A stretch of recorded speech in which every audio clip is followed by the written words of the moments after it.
Many of us are wondering, what evidence does the LAPD have to arrest Robert Durst 15 years after the murder of Susan Berman? A little background here. Susan was found shot in her LA home after police responded to an open door call. She had a single 9mm shot to the head. Investigators found no sign of forced entry and assumed that she knew the killer.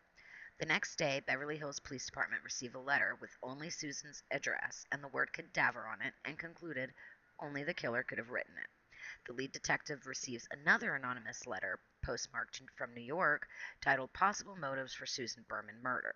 The letter stated that Susan suspected Robert Durst was involved with his wife's 1982 disappearance, and Robert was supposed to visit Susan in LA late December.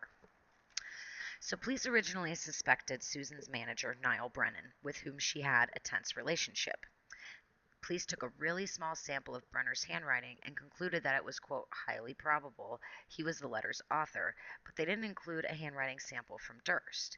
It wasn't until Robert was arrested for bond jumping in the murder and dismemberment of Morris Black that a larger sample of his handwriting was taken. By 2003, police determined it is, quote, highly probable Durst was the author, and the investigation then pivots to him as being the main suspect.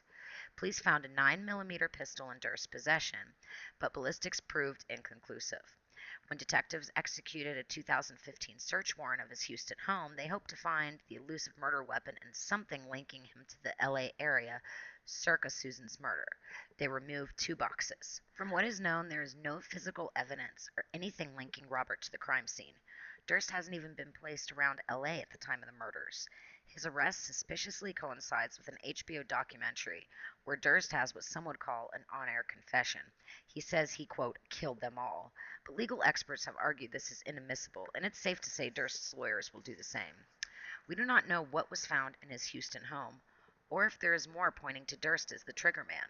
Robert is aggressively working towards extradition to California to stand trial. We will just have to wait to see what, if anything, the LAPD has uncovered over the last 15 years.